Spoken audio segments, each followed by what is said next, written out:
हमारी सरकार आने पर किसी भी कीमत पे इस बिल को हम लोग बिहार में लागू नहीं होने देंगे। किसी भी कीमत पे कूड़ेदान में ये बिल को फेंका जाएगा हमारी सरकार जब बनेगी। नमस्कार, मैं अंजलि मिश्रा, स्वागत है आप सभी का हमारे चैनल में। वक्फ संशोधन विधेयक को लेकर लगातार विपक्ष जो है जमकर बयानबाजी कर रही है। इसी बीच बिहार में जल्द ही चुनाव देखने के लिए मिलेंगे और इसी वजह से वक्फ संशोधन विधेयक के खिलाफ लालू प्रसाद यादव और तेजस्वी की पार्टी लगातार बयानबाजी कर रही है ताकि वोट बैंक की राजनीति के लिए इस बिल का इस्तेमाल किया जा सके। इससे पहले भी इसे लेकर तमाम बयान दिए गए हैं और अब बाकायदा तेजस्वी यादव ने प्रेस कॉन्फ्रेंस करके इसके बारे में जानकारी दी और कहा है कि सड़क से लेकर सुप्रीम कोर्ट तक हम इसकी लड़ाई लड़ेंगे। और उन्होंने ये भी बताया है कि वक्फ संशोधन विधेयक के खिलाफ उन्होंने सुप्रीम कोर्ट का दरवाजा खटखटाया है और सुप्रीम कोर्ट में पिटीशन दाखिल किया है। साथ ही साथ उन्होंने ये भी कहा है कि सरकार अगर उनकी बनी बिहार में तो वो इस कानून को कूड़ेदान में फेंक देंगे, इसे बिहार में कतई किसी भी कीमत पर लागू नहीं होने देंगे।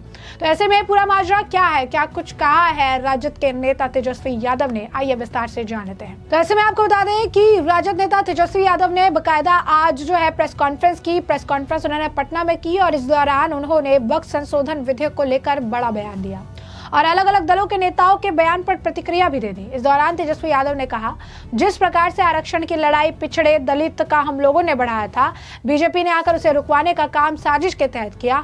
हम लोग आरक्षण की लड़ाई के लिए कोर्ट में गए, सदन में और सड़क पर भी हमने इसके खिलाफ प्रदर्शन किया। इसी प्रकार मुसलमान भाइयों के वक्फ बिल को लेकर हम लोग सुप्रीम कोर्ट गए हैं। जब हमारी सरकार बनेगी तो इस बिल को हम कूड़ेदान में फेंक देंगे। तेजस्वी यादव ने कहा कि मैं हिंदू भाइयों से कहना चाहता हूं कि केंद्र सरकार नहीं चाहती कि दलित, पिछड़ा, अति पिछड़ा मुख्य धारा में आए।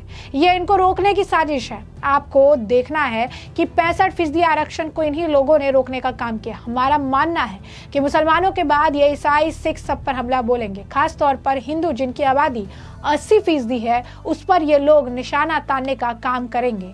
पार्लियामेंट में जिन लोगों ने इसका समर्थन किया है, आने वाले चुनाव में उन लोगों को झेलना पड़ेगा।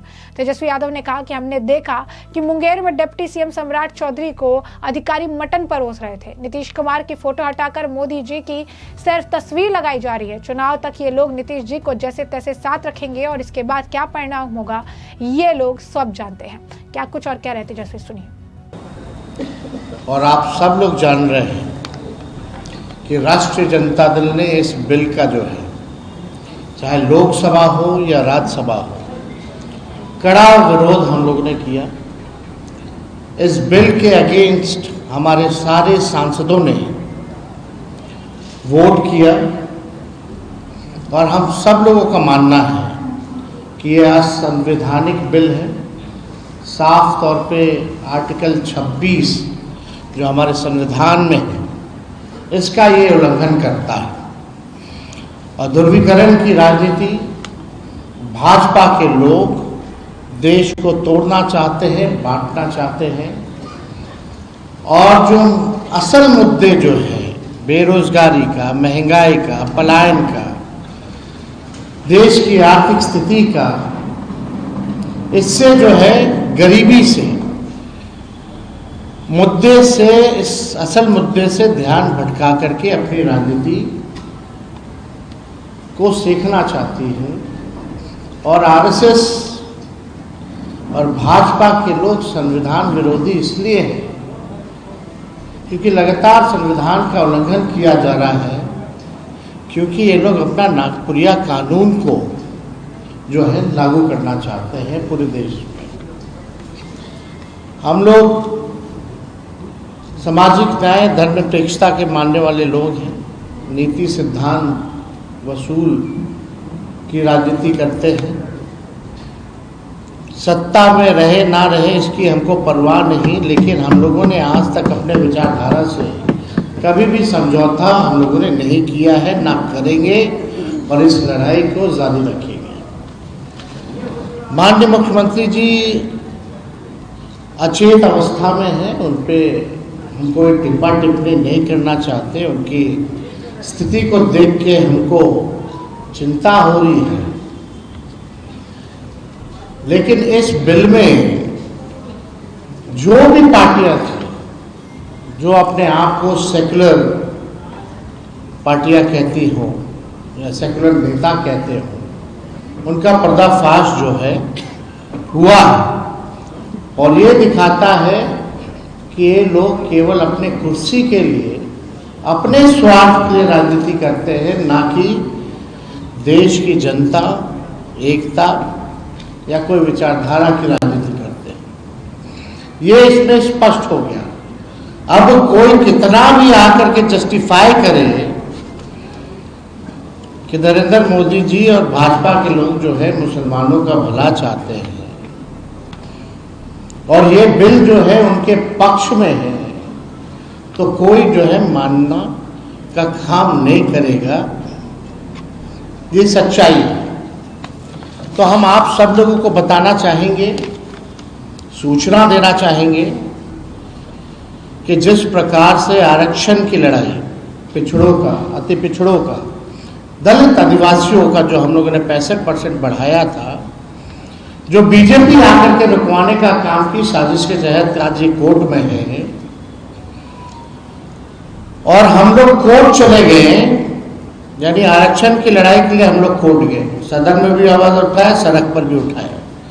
ठीक उसी प्रकार से जो अन्याय जो हो रहा है हमारे मुसलमान भाइयों के साथ, इसको लेकर के राष्ट्रीय जनता दल जो है आज हम लोग कोर्ट गए हैं, सुप्रीम कोर्ट गए हैं इस बिल के खिलाफ। तो पहली सूचना ये है। अब आप बताइए, दिन रात जो लोग मुसलमानों को गाली देते हैं, खुलेआम टीवी पे गाली देते हैं, संसद में इनके सांसद, मुस्लिम सांसदों को मुल्ला, जिहादी बोलते हैं, इनके सांसद और केंद्र मंत्री गोली मारो सालों को नारा, ऐसी नारों का जिक्र करते हैं। प्रधानमंत्री कहते हैं इन्हें कपड़ों से पहचानो, प्रधानमंत्री कहते हैं मंगलसूत्र छीन लेगा, इनके बिहार के बछौल कहते हैं कि इनको चुनाव का, वोटिंग का अधिकार छीन लेना चाहिए, होली में बाहर मत निकलो। और ये लोग ढोंग कर रहे हैं मुसलमान भाइयों के हितैषी होने का। ये हम सब, पूरी देश की न्यायप्रिय जनता ये जानती है कि असल मुद्दों में से ध्यान कैसे भटकाए, इसलिए जो है ये बिल जो है लाया जा रहा है। हमारी सरकार आने पर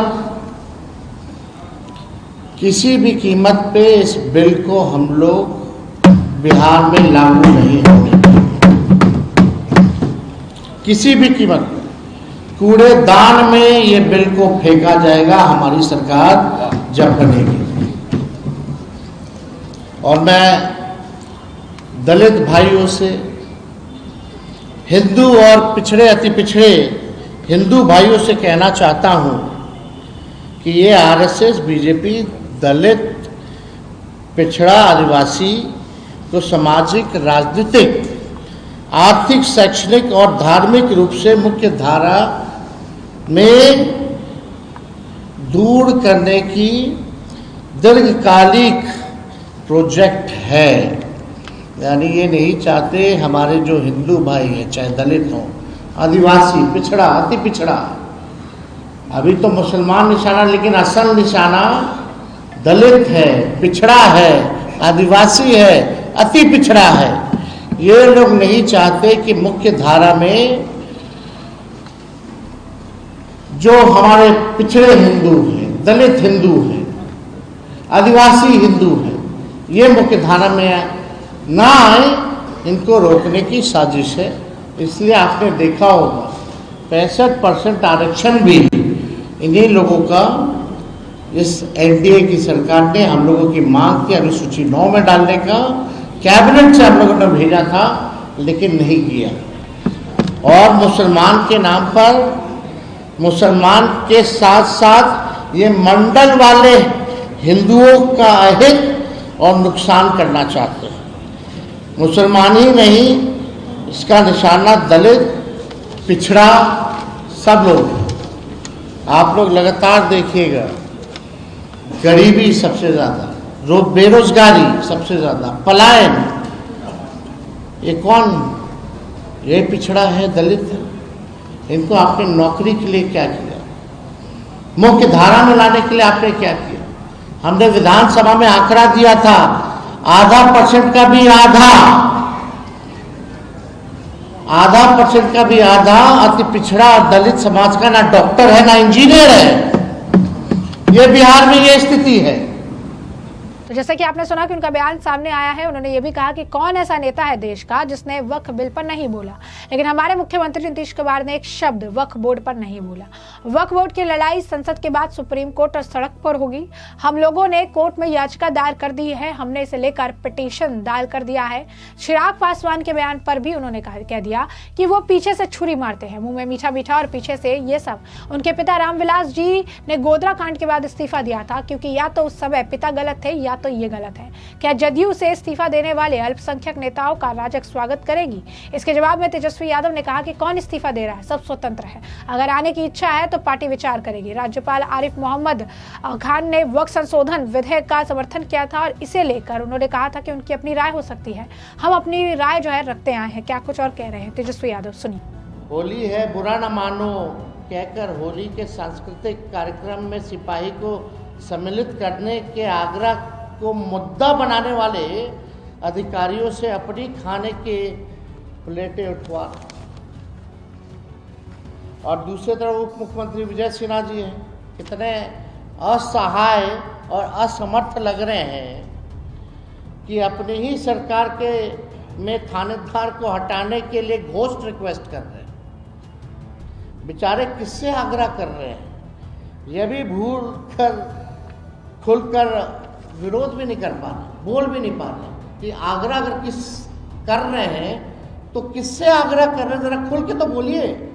किसको बोल रहे हो कि थानेदार को हटाना? आप तो मुख्यमंत्री है। तो स्थिति देख लीजिए प्रशासन क्या क्या हुआ। एक तरफ मटन परोस रहे हैं सीओ बीडीओ, और दूसरे तरफ एक मुख्यमंत्री आगे घोष रिक्वेस्ट कर रहे हैं, पता नहीं किससे कर रहे हैं, कि भैया एक थानेदार को जो है हटा दो। जदयू पार्टी की जो स्थिति है, नीतीश कुमार जी के फोटो को हटा करके अब तो नरेंद्र मोदी जी का फोटो लगाया जा रहा है जदयू पार्टी में। मोदी जी की तस्वीर लगाई जा रही है खाली चुनाव तक।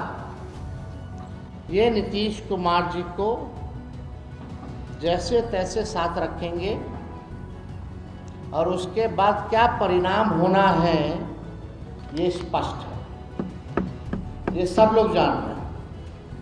भाजपा के लोग नीतीश कुमार जी को जैसे तैसे केवल चुनाव तक साथ रखेंगे, उसके बाद पूरी बिहार की जनता जानती है कि उनके साथ भाजपा के लोग जो है क्या करेंगे। जदयू अब बीजेपी के बिहार की इकाई का एक वंचित, उपेक्षित और अल्पसंख्यक विरोधी प्रकोष्ठ बनकर के रह गया। ये जदयू की आज के हाल में स्थिति बन गई। करे तो करे क्या? अब मुख्यमंत्री को उप मुख्यमंत्री हाथ फेर दे रहा है, कोई अधिकारी हाथ फेर दे रहा है, हाथ दबा दे रहा है, अचेत अवस्था में है। क्या हो रहा है ये सब हम लोग देख। इतना महत्वपूर्ण विषय चला गया, मुख्यमंत्री खुल के नहीं आए।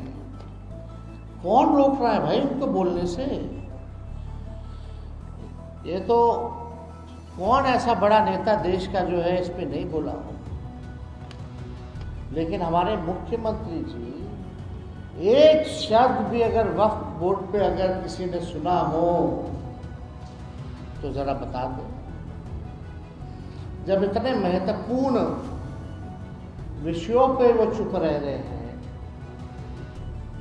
तो बिहार सरकार कैसे चल रही है? 13-14 करोड़ लोगों का भविष्य सुरक्षित है कि नहीं है, इस पे सवाल तो खड़ा होता ही। आज भी हमने देखा कि जबरदस्ती थोपा गया है जदयू के लोगों को, भाई बैठो तुम लोग जितना लोग हो प्रेस कॉन्फ्रेंस कर लो, थोप करके बैठाया गया। लोग कह रहा था नहीं बैठेंगे नहीं बैठेंगे, तो उनमें से इनके वर्किंग प्रेसिडेंट ललन सिंह और कुछ यहाँ चौधरी जी लोग बोले कि तुमको पद पे रहना है कि नहीं रहना है, एमएलसी रहना है, फलना का चेयरमैन बने रहना है। तो बेचारा सब जबरदस्ती पद के लालच में कि पद अब चला जाएगा, अब नीतीश जी दोबारा आने वाले नहीं हैं, कुछ महीना ही काटना है, थोड़ा रह लेते हैं, फिर तो पार्टी खत्म है। तो जैसे कि आपने सुना कि तेजस्वी यादव यहाँ पर वक्त संशोधन बिल के खिलाफ लगातार जो है बयान दे रहे हैं, लगातार जो है चीजें कह रहे हैं और लगातार ये भी बता रहे हैं कि बिहार के होने वाले चुनाव में अगर बिहार की जनता उन्हें मौका देती है, उनकी सरकार सत्ता में आती है, तो वो इसका इस्तेमाल करेंगे और वक्त संशोधन बिल को बिहार में कतई लागू नहीं होने देंगे, उसे यहाँ पर जो है सरकार बनते ही कूड़ेदान में फेंकने का काम करेंगे। ऐसा तेजस्वी यादव जो है आम जनता को भरोसा दिलाते नजर आ रहे हैं। तो ऐसे में आपको बता दें कि तेजस्वी यादव हो या फिर विपक्ष की पार्टियां हो, इस वक्त संशोधन बिल के खिलाफ लगातार आवाज उठा रही है, इसे मुस्लिमों के खिलाफ बता रही है, जबकि इस बिल से मुस्लिम का भला ही होगा। सरकार ने कहा है कि इससे गरीब मुस्लिम महिला बच्चों का काफी भला होगा, पारदर्शिता आएगी, लेकिन लगातार विपक्ष इस मामले को लेकर वोट बैंक की राजनीति के लिए इनोसेंट मुस्लिम्स का इस्तेमाल करती नजर आ रही है। तो ऐसे में हमने आपको जो पूरा मामला है विस्तार से बताया, आपने तेजस्वी यादव का बयान भी सुना है, जिसने कहा कि उनकी सरकार आते ही इस बिल को कूड़ेदान में फेंकने का काम किया जाएगा। और ऐसे में इस पूरे मामले पर अब आपकी भी जो राय हो, हमें कमेंट सेक्शन में कमेंट करके जरूर से जरूर साझा करिएगा। धन्यवाद।